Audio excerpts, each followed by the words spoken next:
Você deve se lembrar, foi em agosto do ano passado que surgiram as primeiras manchas de óleo no litoral brasileiro.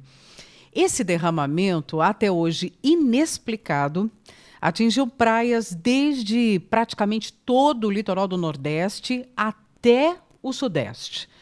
E após um ano da chegada das manchas de óleo, duas situações chamam a atenção e a gente vai falar sobre isso hoje. Elas ainda estão presentes na areia, nos sedimentos, nos manguezais e grudadas em rochas. E também falta explicação do governo sobre o que efetivamente aconteceu.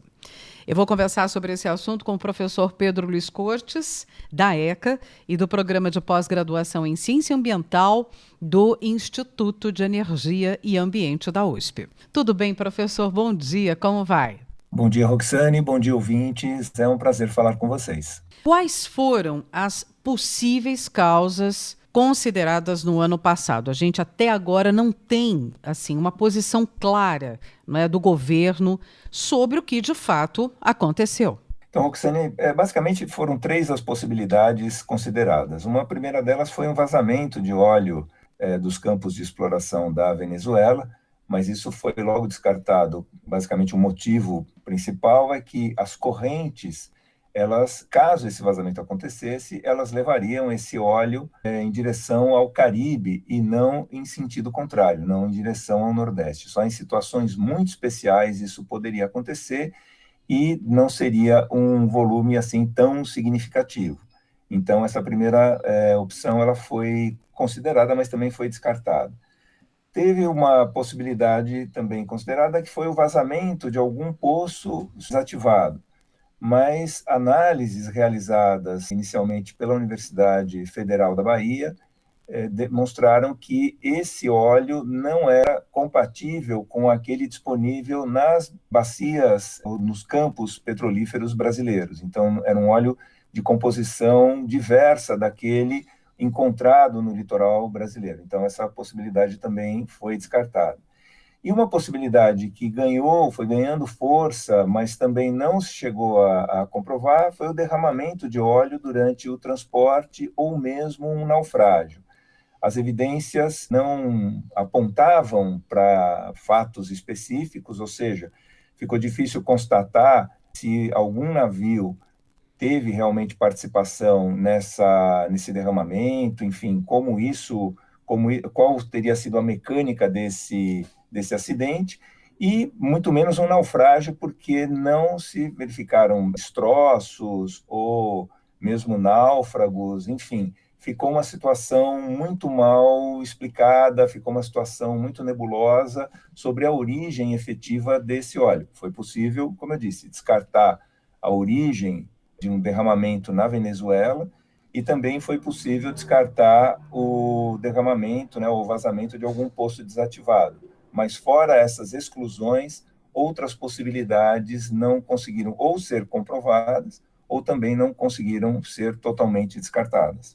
Professor, acho que nesse aniversário, né, desse fato, porque é importante aqui a gente não deixar as notícias caírem no esquecimento, inclusive com essa importância. O que o governo, afinal, fez? Né? Vamos recapitular também. Que atitudes tomou, que ações realizou em função do ocorrido? Bom, Roxane, dado o montante de praias, né, a extensão de todo esse desastre ambiental, o óbvio seria que o Ministério do Meio Ambiente assumisse a coordenação dos trabalhos de recuperação, de limpeza, de recuperação das áreas afetadas. Mas o Ministério do Meio Ambiente foi o setor do governo federal que menos se posicionou. E o governo federal, como um todo, demorou muito a tomar algum tipo de atitude. Coube às populações locais, às prefeituras e depois aos governos de cada estado atingido, iniciar os processos de limpeza, ainda no início de uma maneira bastante descoordenada, mas muito voluntariosa por parte das pessoas, e depois, posteriormente, a Marinha assumiu a coordenação das atividades, não só de limpeza, mas também numa tentativa de apuração do que tinha acontecido. Ela chegou, inclusive, a apontar um determinado petroleiro como responsável, mas ficou comprovado que esse petroleiro não estava envolvido nesse tipo de acidente. Em relação ao Ministério do Meio Ambiente, só uma particularidade que foi uma declaração do ministro Ricardo Salles dando ou tentando dar a entender que o problema todo teria sido causado pelo Greenpeace, porque teria um navio do Greenpeace passado exatamente na época em que supostamente o óleo teria sido derramado no oceano e dali pelas correntes se distribuído em relação nas praias do Nordeste. Mas o Greenpeace demonstrou, porque obviamente esse tráfego de navios ele é monitorado via satélite, ele demonstrou, né, que, olha, nós não tínhamos um navio na área nesse momento. Mas, enfim, o governo ele ficou totalmente ausente, né, o governo federal, durante um bom tempo, e depois, por meio da Marinha, ele acabou iniciando já, até tardiamente, aí um processo de coordenação das atividades de limpeza. Agora, professor Pedro, quais os impactos que a gente viu, né, acompanhou, foram imediatos, que foram gerados e continuam, né, acontecendo e impactando os ecossistemas? Veja, Roxane, tem algo que chama bastante atenção, é que o que já era previsto é a contaminação dos mangues. Uhum. Os mangues eles são essenciais para a manutenção, né, dos ecossistemas marinhos, porque muitas espécies surgem nos mangues, né, tem no mangue o seu criadouro natural e servem de alimento para outras espécies, enfim, toda a cadeia ecológica. À medida que você tem os mangues prejudicados, isso vai prejudicando toda a cadeia alimentar, quer dizer, outras espécies serão prejudicadas, e também, como verificado, a gente encontra, e também era previsto, a gente encontra restos de óleo nas rochas, nos sedimentos, e isso vai soltando hidrocarbonetos na água e contaminando espécies, prejudicando a reprodução de espécies, enfim. Nós temos uma extensão, né, um desastre que ele se estende até hoje em todo o ecossistema do litoral brasileiro que foi atingido.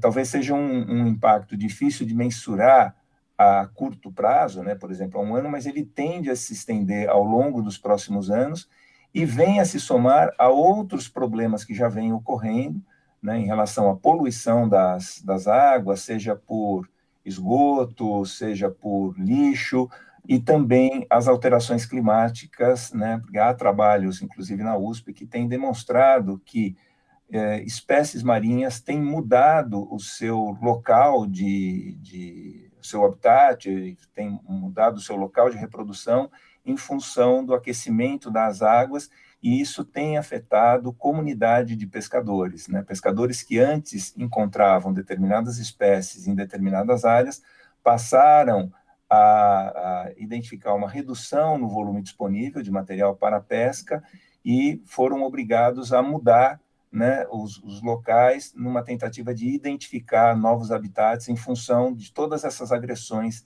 que vêm se somando aí, infelizmente, de maneira cotidiana no litoral brasileiro. Eu gostaria de agradecer o professor Pedro Luiz Cortes, professor da ECA e do PROCAM, Programa de Pós-Graduação do Instituto de Energia e Ambiente.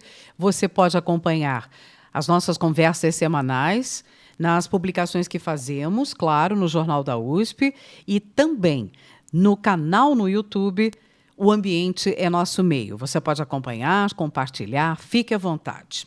Professor, muito obrigada por lembrar, né, desse tema, dessa importante data. A gente não pode deixar de fato que alguns assuntos caiam no esquecimento. Obrigada mais uma vez e até a próxima semana. Eu que agradeço a todos, uma boa semana, e realmente o que você mencionou é de extrema importância. A gente não pode deixar que esse tipo de acidente caia no esquecimento. É importante a gente lembrar isso cotidianamente para que a gente cobre, né, do poder público uma atenção maior a essas causas ambientais e aos prejuízos que esses problemas podem gerar para todos nós.